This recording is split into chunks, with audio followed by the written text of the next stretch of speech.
Halo anak-anakku, apa kabar kalian untuk tahun ajaran ini? Nah, tetap semangat kan, sekalipun kita belajar secara online ya. Nah, untuk kali ini kita akan belajar tentang fisika ya, Ibu nggak berubah loh mengajar mata pelajarannya. Nah, tetap seperti kelas 10 dulu ya, kalian harus menyediakan catatan dan alat tulis yang lainnya.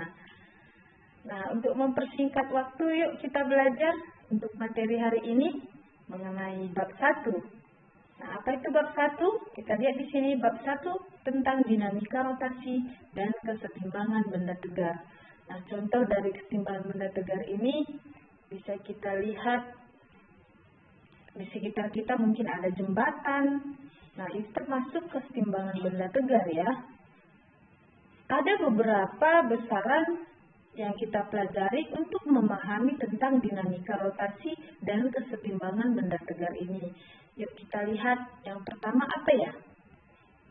Yang pertama adalah momen gaya atau torsi. Momen gaya atau torsi.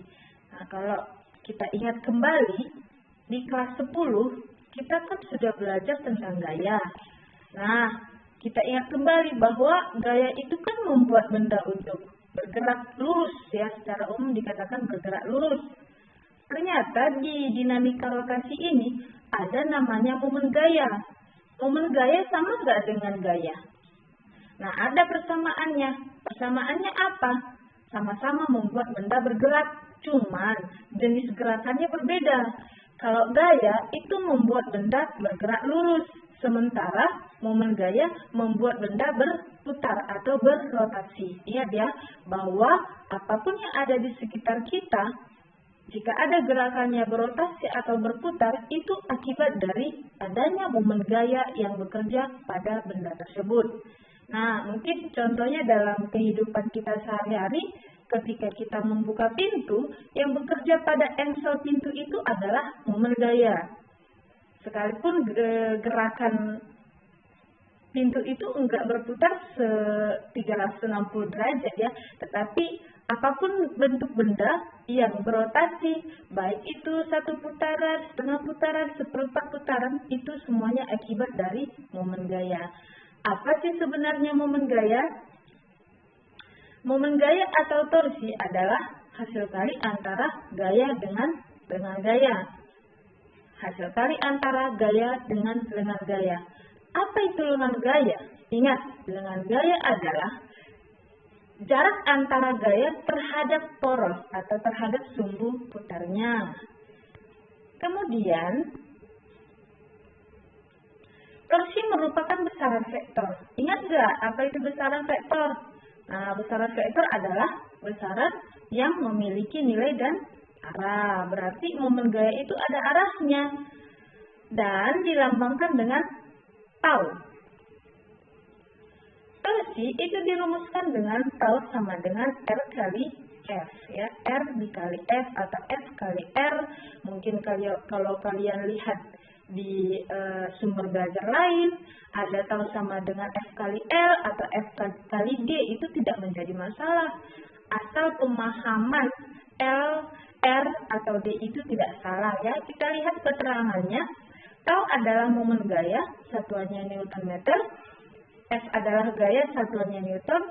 R adalah jarak gaya ke poros, atau sering juga disebut dengan lengan gaya, itu satuannya meter. Nah, rumus tau sama dengan R kali F itu digunakan apabila gaya membentuk sudut 90 derajat terhadap lengan gayanya, atau tegak lurus dengan lengan gayanya. Terus bagaimana ya kalau misalnya gaya itu membentuk sudut alfa terhadap lengan gaya sebesar alfa? Maka persamaan torsi itu akan berubah. Tidak tau sama dengan F kali R, tetapi tau sama dengan F kali R sin alfa. Sekali lagi, tau sama dengan F kali R sin alfa. Yang keterangannya R adalah lengan gaya dan alfa adalah sudut antara gaya dengan gaya. Sudut antara gaya dengan gaya. Nah, mengingat bahwa torsi atau lengan gaya merupakan torsi atau momen gaya merupakan besaran vektor, sebenarnya arahnya hanya dua. Satu searah dengan putaran jarum jam, yang lainnya berlawanan dengan putaran jarum jam. Nah, di sini kita harus memahami bahwa apabila torsi bernilai positif, menunjukkan bahwa arah putarannya berlawanan dengan putaran jarum jam. Sementara kalau dia bernilai negatif, jika arah putarannya searah dengan putaran jarum jam. Ingat ya, yang positif apabila berlawanan dengan putaran jarum jam, yang negatif apabila searah dengan putaran jarum jam. Kita lihat di sini ada beberapa gambar tentang torsi atau momen gaya. Untuk gambar yang pertama menunjukkan bahwa gaya bekerja berlawanan arah jarum jam, maka ini torsinya bernilai positif ya. Kemudian sering juga disebutkan bahwa menentukan arah putaran torsi itu menggunakan kaidah tangan kanan. Ya, menggunakan kaidah tangan kanan. Kemudian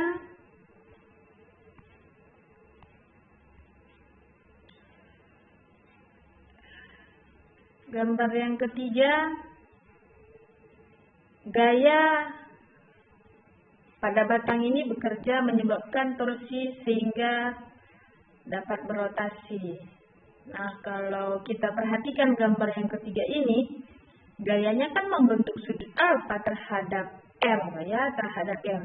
Maka rumus yang kita gunakan di situ adalah tau sama dengan F kali R sin alfa. Itu harus kita ingat ya. Coba perhatikan gambar ketiga. Lihat gaya, lihat R. Lihat gaya dan lihat R supaya bisa dibedakan mana gaya, mana lengan gaya. Nah, ini bisa diperhatikan ya anak-anak ya. Kita lanjutkan. Kita lihat contoh soal. Coba perhatikan gambarnya. Perhatikan gambar di samping. Sebuah tongkat homogen dengan panjang 40 cm bermassa 3 kg diberi beban pada salah satu ujungnya, sedangkan ujung lain sebagai tumpu. Jika F sama dengan 500 Newton, tentukan momen gaya di titik O. Di titik O. Coba perhatikan gambarnya. Di situ ada batang panjangnya 40 cm, kemudian dari titik O itu menunjukkan poros ya. O itu menunjukkan poros, jarak gaya 500 Newton terhadap poros 5 cm. Kemudian ada di ujung dari batang tersebut digantungkan beban 10 kg, maka di situ bekerja gaya berat beban sebesar 100 Newton. Karena gaya berat itu kan massa dikali percepatan gravitasi.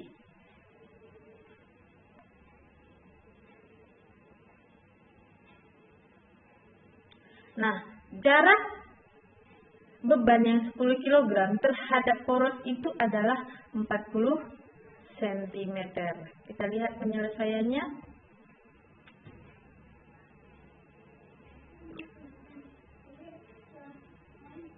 Boleh diperhatikan ya anak-anak ya.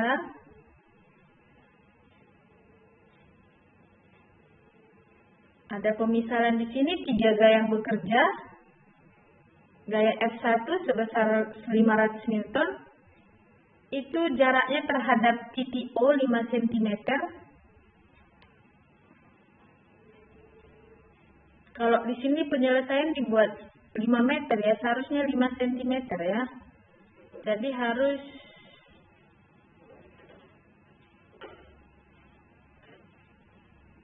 di sini dia harus kita perhatikan bahwa panjang batangnya 40 meter. Jadi soal kita itu salah ya. Harus 40 meter itu. Di soal kita kan satuannya dibuat 40 cm. Jadi seharusnya 40 meter. Nah, gaya 500 Newton itu jaraknya terhadap O 5 meter. Sementara beban yang digantungkan 10 kg itu terhadap O jaraknya 40 meter.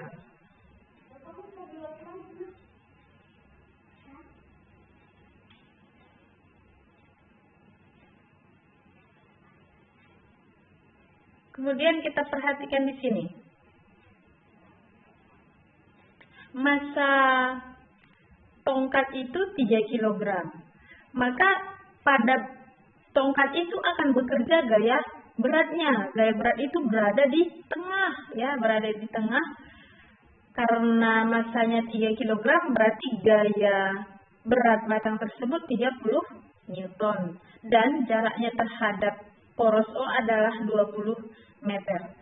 Maka di sini ada 3 gaya yang bekerja, yaitu F1 sebesar 500 Newton, F2 merupakan gaya berat batang sebesar 30 Newton, dan F3 beban sebesar 10 kg yang beratnya menjadi 100 Newton. Nah, F1 itu harus diputar berlawanan arah jarum jam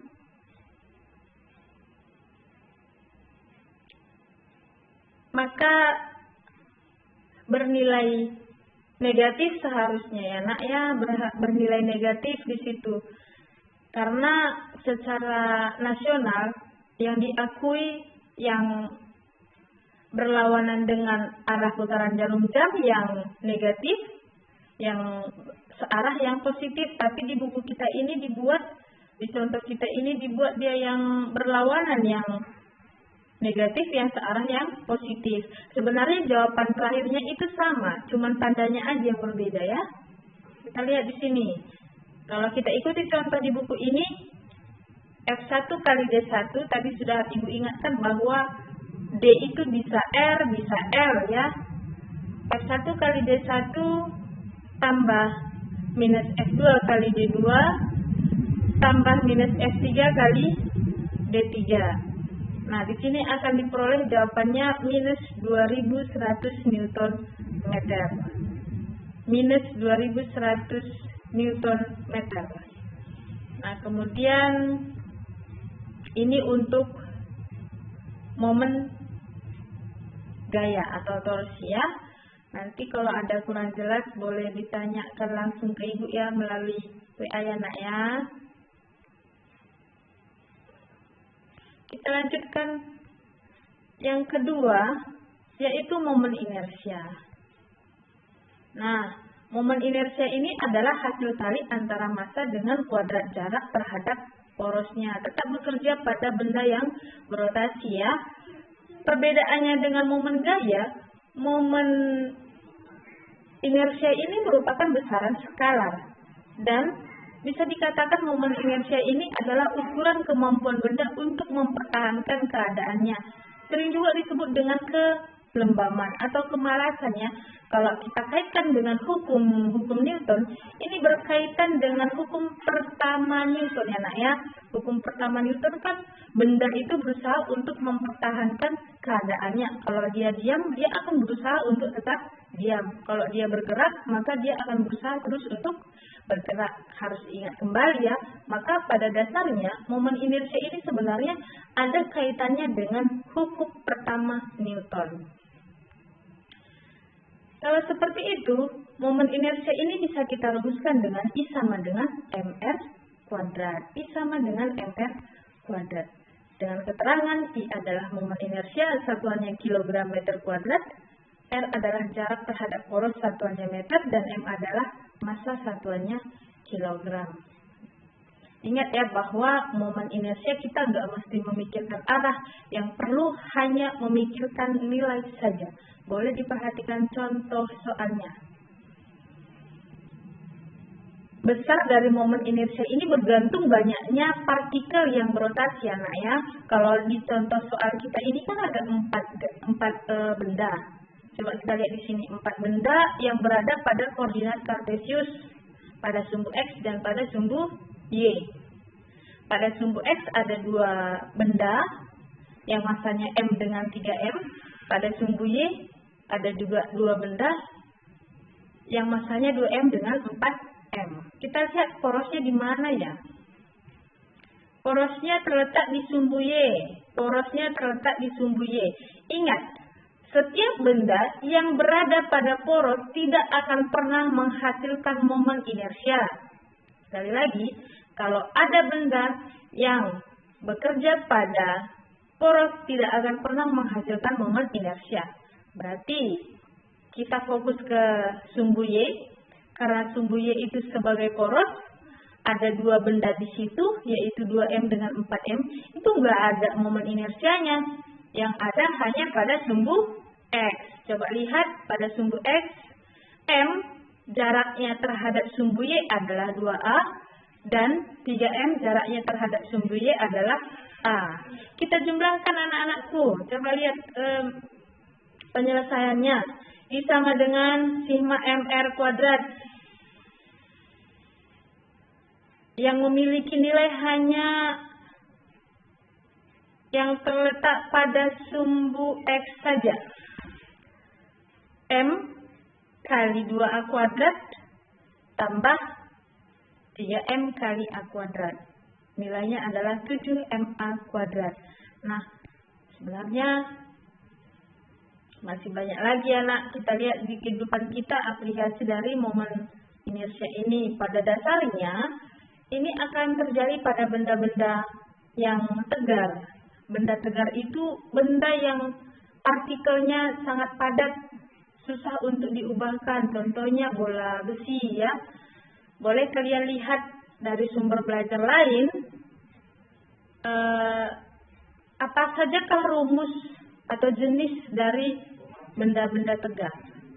Anak-anakku yang baik, ini materi kita untuk pertemuan ini.